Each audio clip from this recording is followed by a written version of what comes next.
Gary, blimey, I don't know where to start. 2 S's, Sonny and Sinisalo. Yeah, incredible. Both of them.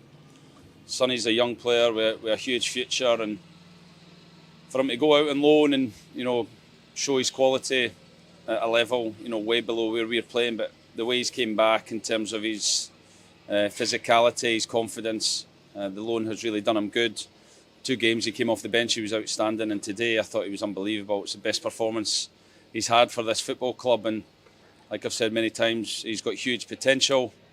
Keep telling players, if you want to score goals, run in the middle of the goal, and Sonny was in the right place at the right time, and it's a fantastic attribute for a number 9 to have. And then, if you ever want anyone to step up to the plate in a big moment, it's Phil Sinisalo, and an amazing save. It was a good penalty, and credit to Al Hartridge and Rhys Cole, who are running in for the rebound, because too many times we've conceded off a rebound as well. So those were the kind of standout moments, but I think every single player, every single staff member, every single person in this stadium can be proud. We owe an awful lot to, obviously, the academy here for creating Sonny the way he has, but I mean, we also owe a lot to Yeovil Town. I mean, he's come back a completely different player. Yeah, I felt early season we were playing him and he wasn't quite ready, and it was almost harming him because we had to play him in certain periods, and it was really important that we tried to get him out at a club that was doing well, that a club he could get minutes in, build up his fitness and build up his confidence. I was very reluctant to kind of break that, and I felt like we could set him back because we needed him so much.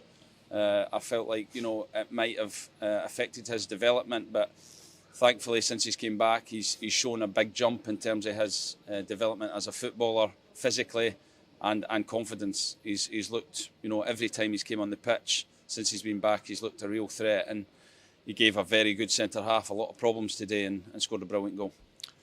It was, it's a fairly simple finish for him, but the build-up, Jack Aitchison with great work. Rhys Cole did as much as he could. Fortunately, came back out to Jack. It was, I wouldn't say a nice goal to watch in the way that it was a fortunate deflection, but it was, it's what we needed. Craig, it was an amazing goal to watch. Amazing.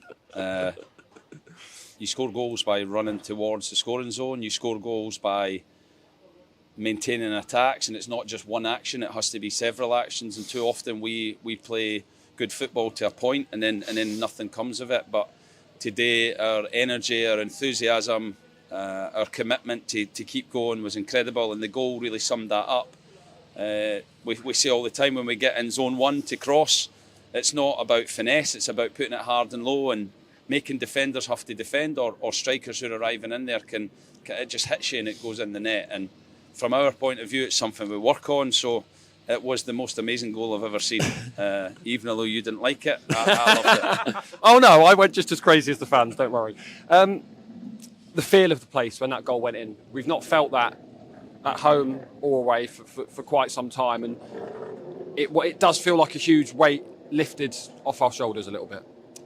Yeah, it is. It's been a really difficult period for the team, for the football club, but at the start of this season there was big changes at this football club. A lot of top quality players left for different reasons, not for the want of trying to keep those players. We wanted to keep those players, but we have to look at the bigger picture and where we are going as a football club, not just over weeks and months, but years, and how we are going to develop and progress as a football club. So this has been a difficult period that nobody wants to go through, but I think when you go through it, I think you can grow together. You can use this experience in the future to make you better. So, getting this win was really important. It's been far too long, and the players were hurting, the players were frustrated, everyone in this stadium was frustrated, but hopefully that's a turning point, that we've got rid of that bad run, and we can progress now and try. I keep saying there's a lot of games, a lot of points to play for.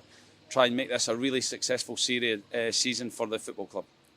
Switched it up slightly at the back. Will Aimson at right back, which isn't something we've seen before, but it was Rhys Cole that had the armband. What was the reasoning behind that decision?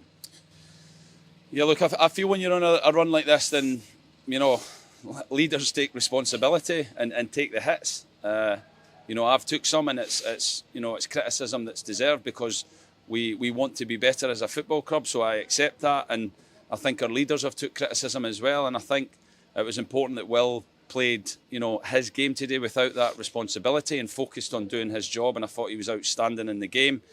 And it's important we develop other leaders and give players responsibility. Reece Cole is somebody that stepped forward in recent weeks.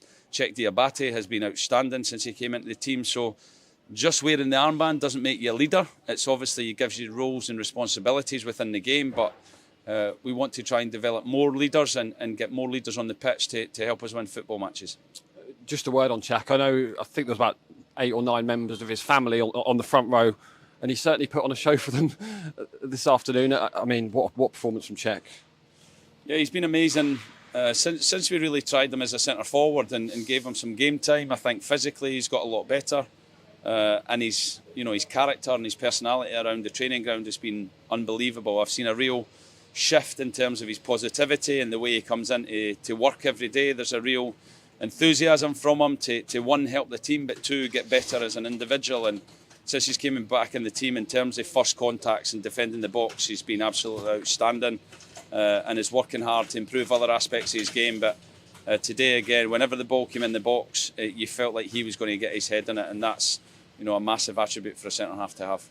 It did feel almost a bit like deja vu early on when we lost Yannick, similar to losing Ryan at Cambridge. I mean, is there an update on Ryan Trevitt, and what can you tell us about Yannick? Yeah, Trev's had a scan. It doesn't look great. There's potential he's going to need surgery, and it could be quite a long time that he's out for. So we'll assess that with Brentford. He's currently at Brentford, and they're monitoring, what they do with it. So they'll inform us how we progress with that. And that is a huge blow. Yannick felt his hamstring early in the game, and again another blow to obviously a season that's been full of different injuries that have kind of stopped us at different moments. But that's opportunity for other players who have to step up to the plate. And obviously with January round the corner, we need reinforcements to come in and help this squad as well. If that was to be a long-term, perhaps season ender for Ryan, would that be a case of returning to Brentford, freeing up a loan spot? Obviously January's just a few days away now. Yeah, like I said, I've still to really speak to Brentford and see the full extent of the injury, and we'll look at that in the next few days, probably into the new year, and see how he is, and then make a decision from there. I think that the passion from not just the players but from the fans was outstanding today, and I think it's one game. It's about how we follow it up. But there's certainly no question today that the players weren't playing for you and weren't playing for the badge.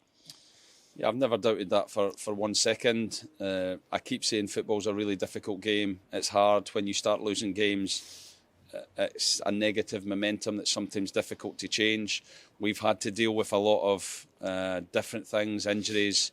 Like I said, we sold a lot of players in the summer that have been here, or players left the football club that have been here not for the want of trying. And this is a season where we have to rebuild the squad. We started so well, and then for different reasons, injuries and different things, we then go on a negative run. But it's a run that I think we get out of in a much better situation. These players will become better players for experience in this run.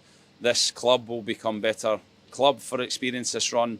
And then hopefully, like I said, in January we get reinforcements to help the team, and we can still make this a really successful season. But not only that, it's the years. We have to plan longer term as a football club if we want to be successful at this level, because it's a level we've not been at for many years, and it's a level where we have to always punch above our weight and fight and do extra, and I think we're trying to do that. 3 months, 100 days, however you want to put it, how do we ensure that that's the end of that? Well, the win ends the run, but how do we ensure that something like that doesn't happen again? We have to compete, we have to build, we have to grow as a team. It's a newly formed team. It's a team that's been beset with injuries and different things throughout the season. We had a really difficult period in terms of the number of games we played early in the season that's probably came to kind of cost us in terms of injuries. So we have to keep growing together, and when we win, we win together. When we lose together, and we find ways to grow and develop. So this is good. Like you said, it's only a start, and we have to build on that on Friday night. Just finally then, Portsmouth is that next game. What a springboard to go into a game against the league leaders. It is, in this stadium when it's full and it's positive and excited the way it was at the end. It's an incredible place to play. It's under the lights, which will be a fantastic occasion against a team that's up the top of the league. So We are doing everything we can to give these supporters what we want, and there's no better feeling in football when you manage to do that. It took absolutely everything today, from Veal right through to Sonny and the finishers and everyone in the stadium to make that result happen, and we'll need the same again on Friday night.